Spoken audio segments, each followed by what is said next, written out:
Far Cry 2 has gone from unknown gem to overrated.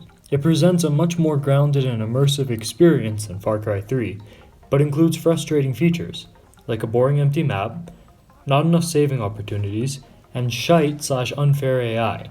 While at times I enjoy Far Cry 2 for immersive weapon degradation and satisfying kills, I always find myself going to Far Cry 3, a vastly superior game. However, as I enjoy the thrill of 3's story and mastering the savagery of the Rook Islands, I find myself yearning for a little more world building and immersion. That's when I bust out the best the series has to offer, Far Cry 4.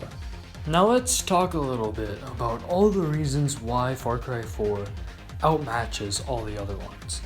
The first being that it combines features that I like from Far Cry 2 and 3, that being the mastering of the wilderness, the way you can go to safe houses and sleep, use your clock to pass time. The karma events build upon Far Cry 3's foundation of having an open world with NPCs that you can interact with, except the karma gives it meaningful weight. I now have a reason not to kill civilians and to take part in the conflicts that's going on in Kirati. The arena is the most obvious example of how Far Cry 4 bleeds life into this open world it's created, in the sense that you can actually take part in Kirati culture and see how savage and wild they are. And it also gives you a nice little extra game mode that ties it into the world. It adds to the immersion, because yeah, it's a fun bonus mode, but at the same time it ties right into the story and the world that you're exploring. And this is a constant theme of Far Cry 4, this consistency. A lot more effort is also put into the tower puzzles, with each one of them feeling like a vastly different challenge that's equally entertaining to take on, whereas Far Cry 3's got a little repetitive from time to time. I also can't give enough praise to the map editor in this game.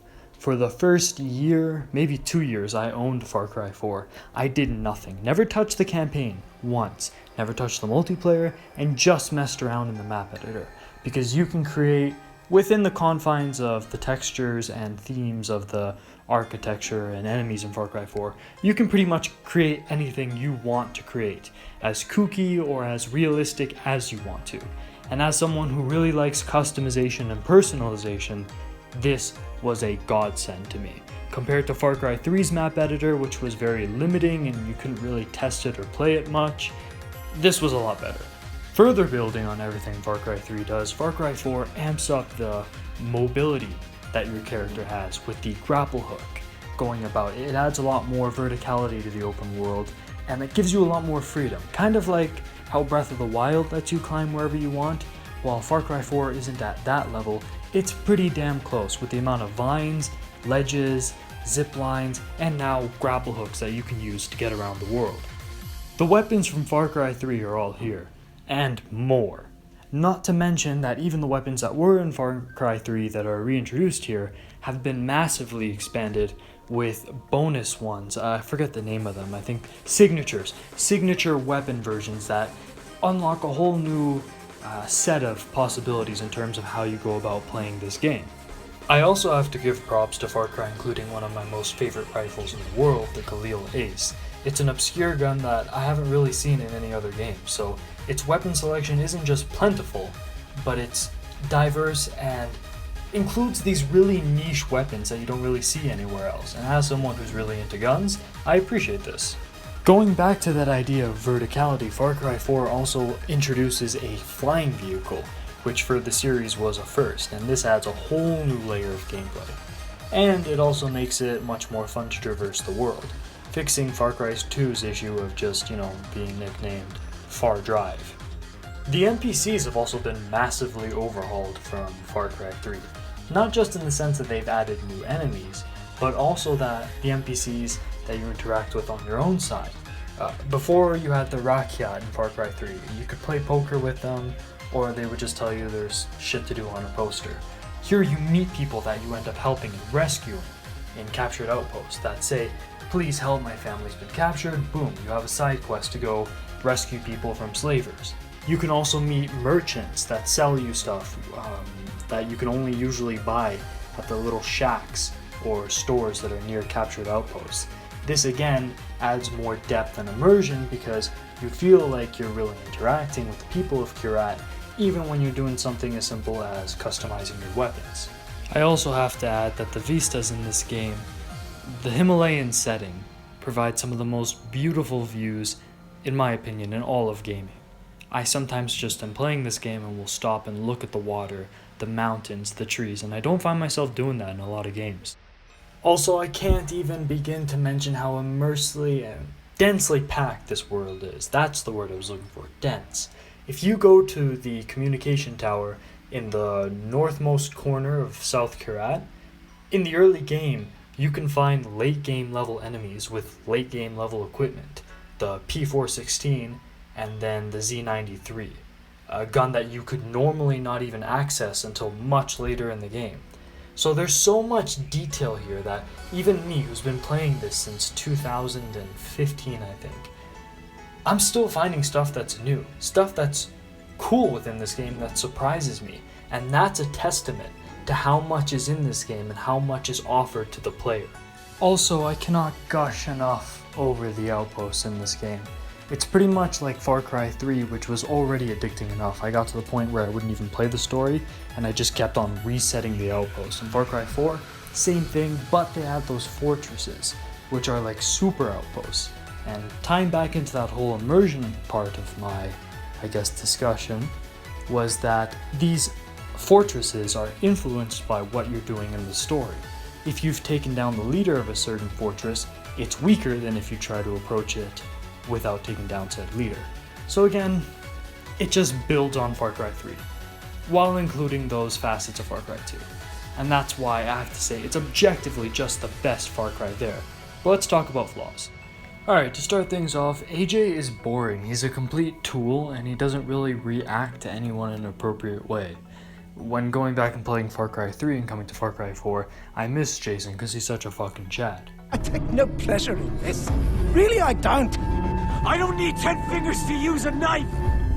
I've been doing this long before you were born, kid. Bring it on, old man. I'm very disappointed in you, Jason. You haven't checked up on your little brother, Riley. Where is he? Don't worry. I sold him to someone very special for him, and he likes them young. I'm gonna kill you. I have very powerful friends who will hunt you down. They won't find anything left. You can't win. I hold all the cards. Then why are you afraid?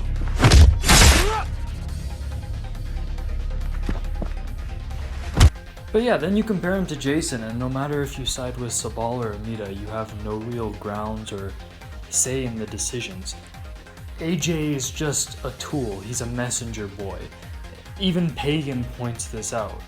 And speaking of which, Pagan, Amita, and Sabal, they're all uninteresting. Like, Sabal seems nice, but then surprise, okay, I'm actually ISIS fucking asshole. And then Amita is like, oh, I'm actually child slave labor. And Pagan's just not there enough. Like, when he is there, he's kind of interesting, but he's just not there enough to carry this game.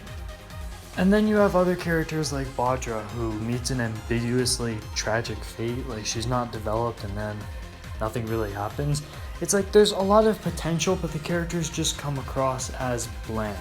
Except for Longinus. His role, every time he came up on screen, I was delighted. He was always interesting, he gives really fun missions, and he's full of what all these other characters lack. Consistent personality. You actually get to see him grow through his character arc, see how he's on his road to redemption for his past sins, why he's so into the Bible, and how he thanks you afterwards by giving you one of the coolest weapons in the game. So Longinus stands out as a diamond among the crap. But yeah, those are the only real gripes I have with Far Cry. Just the story elements, but that's not the main focus here, and the developers knew it. You have the map editor, the expansive open world, the weapons. If I were to try to complain about the gameplay, I'd like a prone option, like being able to crawl and opening more stealth options that way would be interesting. But besides that, this game, here's how you know I like it. Its gameplay is on par, for me, with Metal Gear Solid 5. And those of you who've watched videos on my channel before know I love the gameplay loop and mechanics of Metal Gear Solid 5. So that's pretty much the highest honor I can give the gameplay of Far Cry 4. So in conclusion, Far Cry 4 is a underrated gem. I'd consider it nearly a masterpiece, at least in respect to the gameplay. It doesn't get enough praise. If you haven't picked this up and try it, you can now. It's dirt cheap. Get it online because I want you all to stay inside during quarantine. But just know, this is objectively the best Far Cry games for all the reasons I listed. Is it perfect? No. Its story is lackluster. But for the immersive world, the gameplay at hand, this is an open world game you want to put on your list. This game is one of the finest examples of open world at its best, and for me personally, would definitely go in a list of my top 5 games of all time. Anyways guys, this has been Pliskin. Stay safe, stay healthy, over and out.